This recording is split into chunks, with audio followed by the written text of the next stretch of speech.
சென்னை கோயம்பேடு வணிக வளாகத்தில் வலி தெரியாமல் அதிக வேலை செய்ய வலி நிவாரணி மாத்திரைகளை போதை மாத்திரைகள் போல் மூட்டை தூக்கும் கூலி தொழிலாளிகள் உட்கொள்ளும் சம்பவம் பெரும் அதிர்ச்சியை ஏற்படுத்தியுள்ளது. இது பற்றிய செய்தி தொகுப்பை பார்க்கலாம்.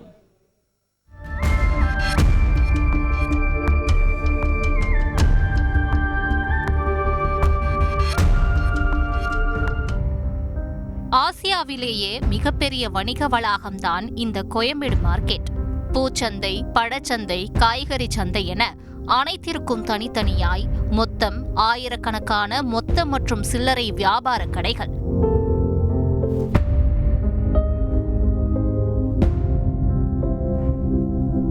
ஆந்திரா, கர்நாடகா, கேரளா உள்ளிட்ட வெளி மாநிலங்களிலிருந்து ஆயிரக்கணக்கான லாரிகளில் காய்கறிகளும் பழங்களும் மலர்களும் வந்த வண்ணம் இருக்கும். 24 மணி நேரமும் பரபரப்பாகவே இருக்கும் இந்த கோயம்பேடு மார்க்கெட்டில் லாரிகளில் வரும் மூட்டைகளை ஏற்றி இறக்க 3000த்திற்கும் மேற்பட்ட மூட்டை தூக்கும் தொழிலாளர்கள் தேனீக்களை போல் சுறுசுறுப்பாய் அங்கும் இங்கும் ஓடிக்கொண்டிருப்பர்.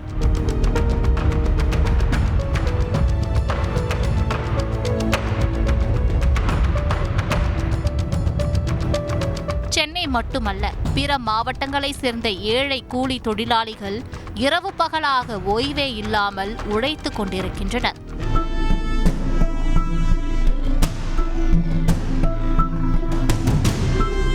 பணம் சம்பாதிக்க வேண்டும் என்று மனம் சொல்லும், ஆனால் உடல் ஒத்துழைக்க வேண்டுமே. தூக்கும் மூட்டைகள் 100 கிலோவுக்கு அதிகம் எனும்போது வலியறியாமல் இருக்க இந்த மூட்டை தூக்கும் கூலி தொழிலாளிகள் பலர் நாடுவது வலி நிவாரணி மாத்திரைகளை தான்.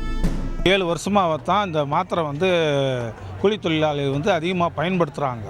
இது அதே மாதிரி அவங்க அந்த 3 மணி நேரம் 4 மணி நேரம் அந்த மாத்திரையோட பவர் வீரியம் இருக்க வரைக்கும் அவங்களால அந்த வேலை செய்ய முடியுது. அது வீரியம் குறைஞ்சோன்னு என்ன ஆகுதுன்னா அவங்களால ஒரு 10 கிலோ சிப்பம் கூட தூக்க முடியாத நிலைமைக்கு அவங்க டயர்டாகி உட்காந்துடுறாங்க. அதுக்கப்புறம் என்ன பண்ணுறாங்க, ஒரு 11 மணி 12 மணிக்கு மேலே போயிட்டு ஒயின் ஷாப்பில் போய் சரக்கு வாங்கி அடிக்கிறாங்க. இப்படியே அவங்களோட லைஃப் ஸ்டைல் எல்லாமே இந்த போதையிலே அவங்களுக்கு போயிட்டுருக்கு. கோயம்பேடு வணிக வளாகத்தில் செயல்பட்டு வரும் பூ மார்க்கெட் பகுதியில் 1, 2ஆம் எண் கதவு பக்கம் பூ வியாபாரம் செய்யும் 2 பேர் கஞ்சாவையும், 3ஆம் எண் கதவு பக்கம் 5 பெண்கள் போதை மாத்திரைகளையும் விற்பனை செய்வதாக கூறப்படுகிறது. கடைகளில் மருத்துவரின் பரிந்துரையே இல்லாமல் வலி நிவாரணி மாத்திரைகள் விற்கப்படுகின்றன. போதை மாத்திரைகள் மட்டுமல்ல, இந்த வலி நிவாரணி மாத்திரைகளை பயன்படுத்தும் போதும் ஒரு ஆள் 3 ஆட்கள் செய்யும் வேலைக்கு ஈடாக செயல்பட முடியுமா? இப்போ நம்ம மாத்திரை போடாமல் பார்க்குற மேலே இப்போ அவங்க மாத்திரை நான் ஒரு மூட்டை தூக்கிற இடத்துல அவங்க 3 மூட்டை தூக்கிடுவாங்க. ஏன்னா நம்ம நடந்து போக ஒரே ஓட்டமாக தான் இருக்கும். ஏன்னா அந்த மாத்திரை பவர் எப்படி எத்தனை செட்டு போடுறான்னு தெரியல. ஆனால் நம்ம நார்மலாக இருக்கிறதுனால நம்ம அதிகமாக இது பண்ண முடியல, அதிகமாக சம்பாதிக்க முடியல. அவங்க சம்பாதிக்கிற குறியில் மாத்திரை அதை போட்டு ஸ்பீடாக வழி தெரியாமல் ஓடுறாங்க. அதிகமாக சம்பாதிக்க வேண்டும், அதற்கு அதிகம் உழைக்க வேண்டும். இதற்காகத்தான் வலி நிவாரணிகளை பயன்படுத்துவதாக வாக்குமூலமே கொடுக்கிறார் கூலி தொழிலாளி ஒருவர். எனக்கு வயசு 60 ஆகுது. ஒரு வருஷத்துக்கு முன்னே 140 130 வரைக்கும் தூக்கிக்கிறாங்க. இப்போ சூழ்நிலைக்கு உடனே கொஞ்சம் டல்லாகிறதுனால ஒரு 80 கிலோ 90 கிலோ வரைக்கும் தூக்குவேன். அதே சமயத்தில் நான் போதை இல்லாத நான் வேலை செய்ய மாட்டேன். என் டைம் போதையில் தான் இருப்பேன். காசுக்குதே இல்லையோ பீடி சிகரெட்டு ஆண்ட்டும் போடுவேன். சில சமயத்தில் உடம்பு அதிகமாக வலிக்குதுன்னு சொன்னாக்கா நான் உடம்பு வலி மாத்திரை வாங்கி போட்டுக்குவேன். காசு இல்லை சூழ்நிலையில் அதை போட்டாக்கா சரி ஒரு 4 ஹவர் தூங்கிடலாம், அப்போ காசு வரும்போது குடிக்கலாம்னு சொல்லிட்டு அந்த ஒரு ஐடியாவில் போவேன். ஆனால் என் டைம் முதல்ல மயக்கத்தில் தான் இருப்பேன். மாத்திரை போட்டாலும் இந்த சரக்கு அடித்தாலும் சரி தான் அந்த சுறுசுறுப்பு எனக்கு சாப்பிடாம சுறுசுறுப்பு வராது.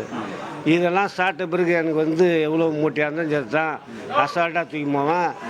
எனக்கு கேர் ஆகாது, அந்த தயக்கமும் இருக்காது. நான் சாப்பிடும் போது தெரியாது. நீ படுக்கும்போது தான் போகணும்னு சொல்லுவாங்க.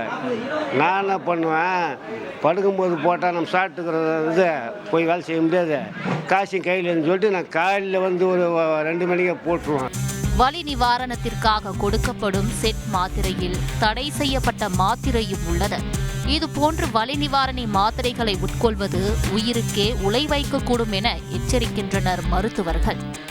இந்த மாத்திரையை ஒரு தேவைக்கு உட்பட்டு ஒரு கொஞ்சமா பயன்படுத்துற வரைக்கும் பிரச்சனை இல்லை. சில பேருக்கு என்ன ஆயிடுதுன்னா, இந்த வலி மாத்திரை போட்டாதான் எனக்கு கேட்கும், அப்படின்னா தான் இந்த வலி இல்லாம என்னால இருக்க முடியும்னு சொல்லிட்டு அதே பழக்கத்துக்கு வந்துடுதுங்க. சில பேருக்கு அது ஒரு அடிமையாக கூட மாறுறதுக்கான வாய்ப்பு கூட வந்துடுது. நிறைய நெடுங்காலமாக பயன்படுத்த ஒரு பழக்கம் வந்துடுதுங்க. இப்ப பிரச்சனை என்னன்னா, அது மாதிரி நெடுங்காலமாக பயன்படுத்துறவங்களுக்கு தான் சில பேருக்கு பக்க விளைவுகள் வருது. வயிற்றின் உட்புறம் வயிற்று புண் வரலாம், சில பேருக்கு குடல்ல புண்ணு வரலாம், சில பேருக்கு குடல்ல வந்து ஓட்டை விழுந்து எமர்ஜென்சியா கூட போகக்கூடிய அளவுக்கு வாய்ப்புகள் இருக்கு. சிறுநீரக பாதிப்பு, சிறுநீரகம் செயலிழந்து கிட்னி ஃபெயிலியர் சொல்றோமே, அது வருவதற்கான வாய்ப்புகளும் இருக்கிறது. பிரஷர் கூடிரும். பிரஷர் கூடினாலே இதயம் பலவீனம் ஆயிடும். சில நேரங்கள்ல ஹார்ட் அட்டாக் வரலாம், சில நேரங்களில் மூளையில வந்து ரத்த குழாயில அடைப்பு, கசிவு, பக்கவாதங்கள் இது மாதிரி வரலாம். இந்த கூலி தொழிலாளிகளை நம்பி ஒரு குடும்பம் இருக்கிறது என்னும் போது அரசு உடனடியாக இவ்விவகாரத்தில் நடவடிக்கை எடுத்து அறியாமையில் இருக்கும் கூலி தொழிலாளிகளின் வாழ்க்கையை காப்பாற்ற வேண்டும் என்பதே அனைவரின் எதிர்பார்ப்பாக உள்ளது. காந்தி டிவி செய்திகளுக்காக ஒளிப்பதிவாளர் மதனுடன் செய்தியாளர் லோகநாதன். செய்திகளை உடனுக்குடன் தெரிந்து கொள்ள உடனே சப்ஸ்கிரைப் பண்ணுங்க.